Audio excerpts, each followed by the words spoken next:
doesn't he? Because when I watch him, I think of his vision. Straight ahead, peripheral, also has that sense of where holes are going to be before they actually open. I think that helps set him apart from many of the other backs in the league. Ryan gets it to his tight end, Hooper. No gain there on the completion, 2nd and 10. That was a simple throw and catch, but even with that completion, 0 yards gained, so they're behind schedule on down and distance. I think they were hoping to get it to him. He could make a man or two miss, but that window closed quickly. Now, meanwhile, here's a 2nd down throw that's knocked away and incomplete. Devin Bush, the linebacker, was the one there in pass coverage. On 3rd down, Ryan looking left side, and he's got a man. That's Freeman. And this effort will not get it done. He stopped well short of the 1st down at the 29. So much about this game is just understanding situations and then having to execute, isn't it? Guard the 1st down sticks. Don't let them get there. And they rallied and made the tackle. So no real weather issues, anything of that nature to speak of, but that's now 2 missed field goals here so far. And not to use this as an excuse, but I will say it is a little bit different kicking outdoors than it is in a dome. Sure. You can fall in love with perfect footing, no breeze whatsoever. I doubt that had too big of an impact, but you never know. Meanwhile, they take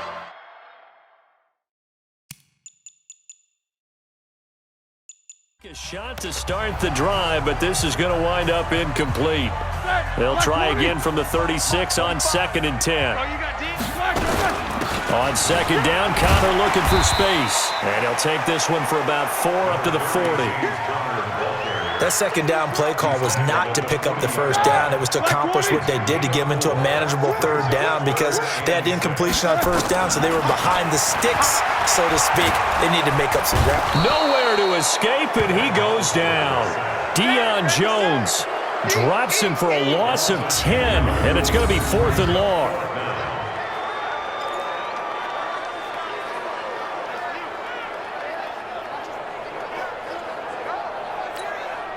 On 4th down, here comes the Steeler punter Jordan Berry to kick it away. Second quarter action from Pittsburgh. It is the Steelers in control of the football. They are, however, facing a 4th down situation. The Steelers call here. And how about this, a fake? And this is incomplete. A huge gamble, and it does not pay off. They fake the punt. It doesn't work out, and the Falcons will take control of the football in great field position. So 1st and 10 now from the 30. Here we go.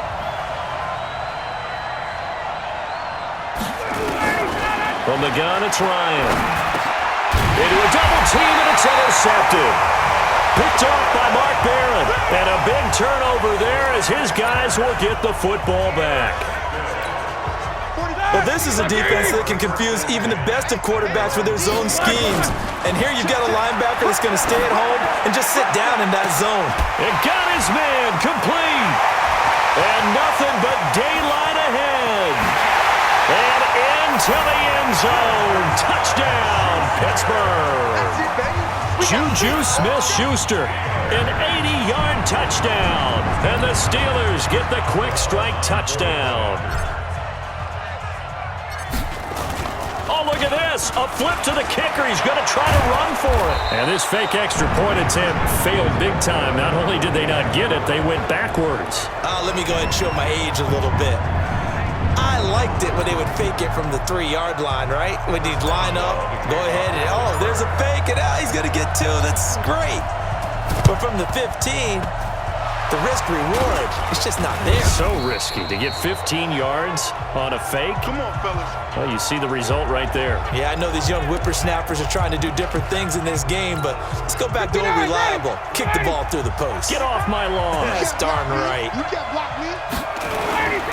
This is Freeman on 1st and 10. And he'll get this down only to about the 46. Cameron Hayward in on the tackle. On 2nd and 9, Ryan.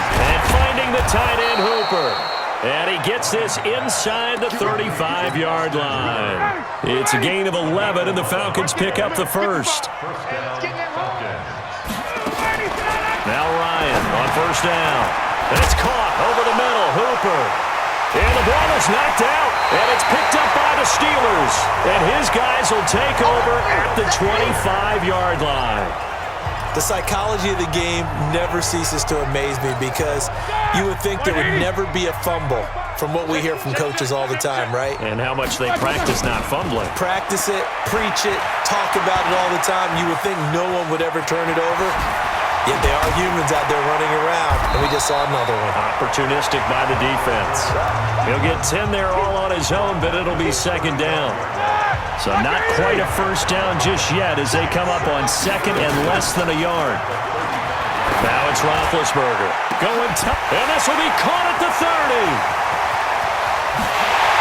And he's in. Touchdown, Steelers. Juju Smith-Schuster. 2 catches, 2 touchdowns here so far. And the Steelers, they broaden their lead. Now he's having a nice little first half here, partner. And it's a first half that leaves us anticipating what can still come. I mean, 2 touchdowns already here through the second quarter. There could be plenty more before this game is over. Oh, it's a fake. They'll try and throw for it. And this fake extra point attempt failed big time. Not only did they not get it, they went backwards. They've got this big lead. They said, forget 1, we want 2. Instead, they got 0. Unbelievable that they even attempted from the 15-yard line. What are they thinking? I do know this. When you fake one in this situation with that type of a lead, especially from the 15-yard line, oh, boy. I tell you what, meeting them again somewhere down the line, they'll remember this. Yeah, they'll think that they were trying to clown them a little bit. They'll throw on first down with Ryan. And now this is intercepted. My goodness. Joe Hayden, the veteran, with a pick. When a team's turned it over 3 times in the first half, we just look at the offense and say, guys, what are you doing? But instead, we really should be looking at the defense. They've created the takeaways. 2 interceptions, 1 caused fumble. They played awfully well swarming to the ball here in the first half. Looking for more there on first down, but this throw downfield, incomplete. Juju Smith-Schuster, the intended receiver that time. But it's going to be second down. On second down, it's Connor. He's got a first down past the 30. And finally, down at the 41-yard line. 22 yards there, a first down. Boy, the offensive line there, that was a thing of beauty to watch them block. I love how you give a little appreciation for those big guys up front, and well-deserved. But how about the execution behind them? You can see This is caught at the 20. And he's going to get this one down to the edge of the red zone. 39 yards there, a big one. What a first half this has been offensively. I mean, defensively, what do you do when you're getting torched like this? Well, these receivers are absolutely wearing them out. So, 2 thoughts. And he's in. Touchdown, Steelers. James Conner with his second touchdown here in this first half. And the Steelers, they broaden their lead. And always a good first half when you can hit pay dirt twice. And it never hurts to have that good feeling as the game moves on. Just think about halftime. If that's all he gets, he'll just sit there at the half and think, all right, 2 already. I can get some more. I can get some more. And he'll be encouraging his offensive line to create some space. Now Mike Tomlin says, let's go ahead and go for 2. Connor going to try and run it. And he is into the end zone again as he scores both the touchdown and the 2-point conversion to extend this lead. Only had a couple of yards to gain there on the 2-point conversion, and they were able to do it. And how many teams shy away from running the football in the 2-point conversion? They treat 2 yards as if it were 20. If you're a good team running the ball, go to your strength. Go ahead and push it into the end zone. Yeah, they did. It worked. And a good job here by the Falcons. Their hands team able to recover it. A second quarter onside kick there that failed. Is that something that maybe they had dialed up before this game started? It feels like it, doesn't it? That they thought they had the right situation, and the right approach in going after it. Also may signal that they feel like they have the superior team, that they can try these sorts of things and it won't come back and hurt them later. They'll run on first down. Freeman. And the result here, a pickup of 8. Leaves them with 2 to go on second down. 8 yards the gain on that last run. Here's second and a couple. Now Ryan going to give it to Freeman. And he'll only get a yard to bring up 3rd and 1. Second quarter action with 1:59 remaining.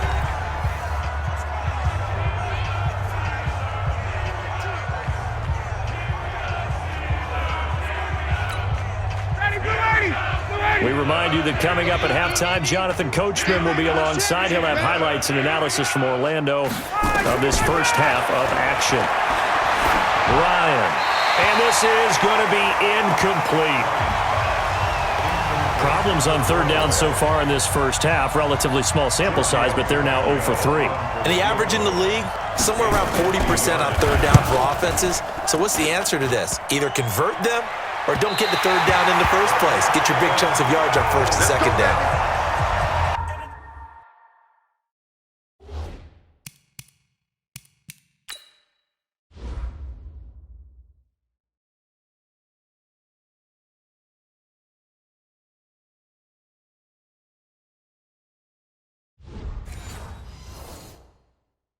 And you just kind of get the sense that this team's been snake-bitten a little bit here. They just have not had anything go their way. It's like they collectively walked under a ladder on their way into the stadium. What else could go wrong?